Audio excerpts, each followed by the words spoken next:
Chinese motorcycle brand. Ito nga po guys ang talaga namang inuulan na mga pula dito sa Pilipinas na motorcycle brand. Kasi guys, alam naman natin na dito sa Pilipinas kapag hindi ka naka Big 4 mainstream brand, talaga nga pong maliit ang tingin nila sa motor mo. Alam naman natin na dito sa Pilipinas guys, ang kilalang kilala lang po ay yung 4 na malalaking motorcycle company. Ito nga pong si Honda, Kawasaki, Yamaha, and Suzuki. And the rest guys, sirain na nga po ang tingin ng ilan sa ating mga kababayan. At dahil sa pausbong na din guys ang technology pagdating sa motorcycle industry, sumasabay na din po talaga ang mga Chinese motorcycle company sa pag-i-improve ng kanilang mga motor na nilalabas sa market. Katulad na nga lang guys dito sa episode natin sa ngayon na pag-uusapan na talaga namang napakalaki nga po ng pagbabago ng brand na ito.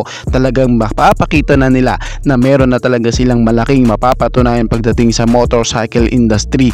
Kitang-kita naman guys na ang motorcycle brand na ito is nagmula nga sa Chinese, and alam naman natin na ang Chinese brand is maliit ang tingin, pero nga po sa ginawa nilang pagbabago na ito at improvement, makikitaan guys na mayroon na silang malaking ambag pagdating sa motorcycle industry. Kaya samahan nyo ako na pag-usapan ang motorcycle na ito. Pero bago yan, baka pwede naman na pa-subscribe ng aking YouTube channel. I-click mo na din ang notification bell para ma-update kayo sa mga susunod na i-upload ko. Guys, pinasisigla ko nga din po pala kayo na i-like and follow ang aking Facebook page.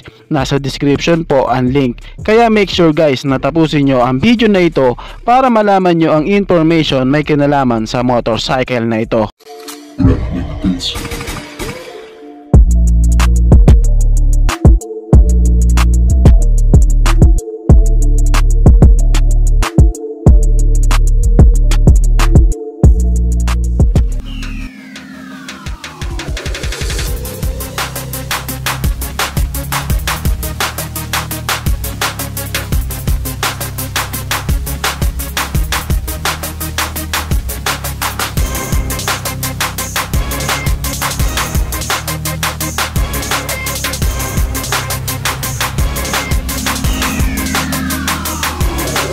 Dito nga sa video na to guys is pag-uusapan nga natin ang bagong super sports bike ni CF Moto na talaga namang napakasulit po at napakalaki talaga ng pagbabago. Alam nyo ba guys na ang bagong super sports bike ni CF Moto na niluluto na ilalabas nga po sa market is nasa 1000cc category nga po, super sports. And alam nyo ba guys na ang tatapatan ng super sports bike na ito is ang mga line up nga po ni Ducati super sports bike at ang mga super sports bike din po ni BMW. Isipin nyo guys kung gaano kalakas na motor ang ilalabas ng CF Moto, ang kanilang 1000cc na talagang pinagmamalaki nga po nila na ilalabas din daw po ang motor na ito kaagad-agad. Powerful nga po ang mga makina na naka V4 engine. Alam naman natin guys na makikita natin ang klase ng ganitong engine sa mga Italian motorcycle katulad na lang po ni Ducati and Aprilia. And pagdating guys sa sounds, hindi naman po siya katulad kay inline 4 engine na sumisigaw talaga.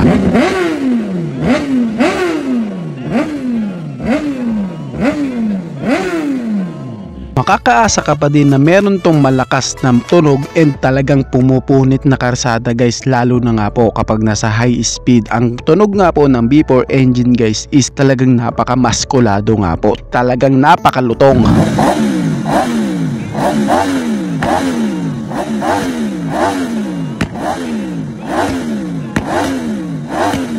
Pansin-pansin nga guys ang mga physical appearance ng mga sports bike ni CF Moto na meron talagang maganda at pinag-isipan nga po, lalo nga po sa kanyang mga pairings na meron nga po mga ventilation para nga po less air dragging and more aerodynamics design pagdating sa kanyang pairings. Baskulado nga po guys ang front design ng mga sports bike ni CF Moto, pero pagdating nga po sa tail part, ito nga po is makikitaan mo ng slim body shape, and syempre makikitaan mo din siya guys ng mga malalakas na engine, and syempre ang kanya nga po mga specs, features na talagang napakasulit din naman. Ang CF Moto guys is isa nga motorcycle brand na talaga namang napakatagal na din po sa motorcycle industry. Alam nyo ba guys na madami na din talaga silang napatunayan pagdating po sa motorcycle industry at sumasali na rin po sila sa mga bigating race competition katulad na lamang po ng Moto3. At baka sabihin mo naman ako napakahirap naman magtiwala sa brand na yan, hindi ko pa kilala yan. Alam nyo ba guys na ang CF Moto po is naitatag nung noong taong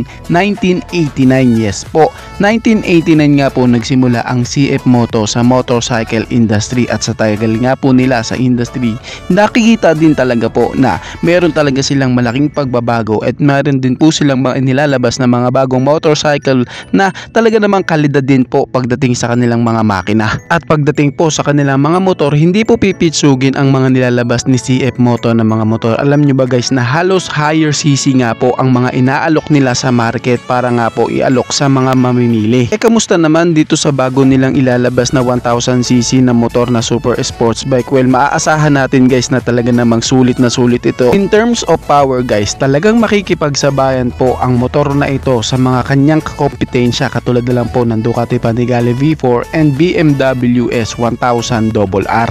Alam nyo ba guys na ang CF Moto 1000RR is kaya nga po daw magbigay ng 200 horsepower. Can you imagine that guys, kung gaano kalakas ang maximum power na yan para sa isang super sports bike na meron nga pong power to weight ratio na talagang malakas po. Alam nyo ba guys na si CF Moto ay isa din po sa talaga namang kilala na meron nga pong magagaan na motor na nilalabas kahit nga po nasa higher cc siya. And pagdating guys sa engine specs, maaasahan nga guys na meron nga po siyang 1000 cubic centimeter engine displacement, naka V4 engine, and pagdating nga po sa kanyang fuel system, siya po is naka fuel injected, and syempre pagdating po sa kanyang cooling system, siya po is naka liquid cooled engine. Katulad nga po sa CF Moto 450 SR, Brembo brake nga po ang kanyang mga caliper. Syempre guys, maaasahan na natin na ang 1000cc na ito is naka Brembo brake caliper na rin po, dahil sa malakas na nga po ang kanyang engine displacement. Makakaasa tayo na dapat din po siyang bigyan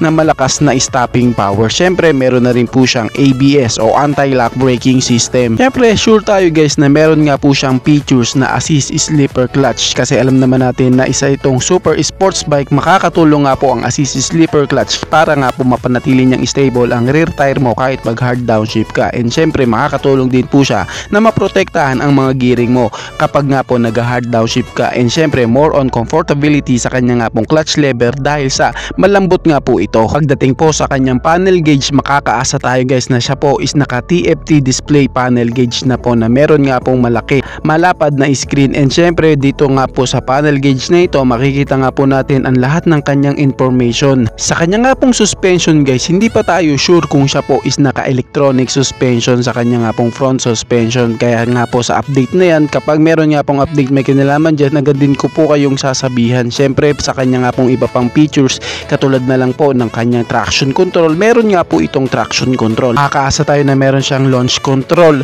wheelie control, and syempre more on safety features guys, kasi nga sa super sports bike nga po nakakategory, and syempre malakas ang kanyang makina na V4 engine. Talagang sulit na sulit guys ang bagong sports bike ni CF Moto. Kanila nga po itong itintroduce na para din po makilala ng ating mga kababayan. Ngayon ang tanong, sure ba na ilalabas yung motor na yan dito sa Pilipinas? Well, alam naman natin guys na malakas nga po tayo kay CF Moto. Sa katunayan guys, si CF Moto na nga po mismo ang pumasok dito sa Pilipinas para nga po i-market nila ang kanilang lahat ng motorcycle dito sa Pilipinas, dahil alam naman nila guys na dito sa Pilipinas is talagang napakabenta po nila.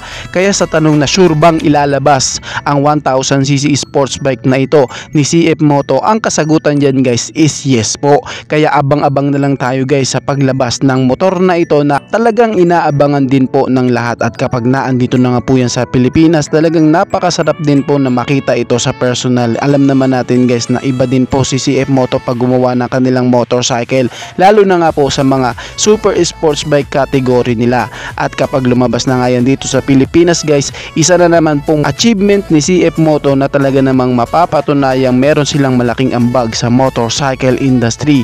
At ito nga pong motor na ito, ang CF Moto 1000 Noble R. Ano ang masasabi nyo sa motor na ito? Paki-comment naman ng inyong reaksyon. Maraming salamat po.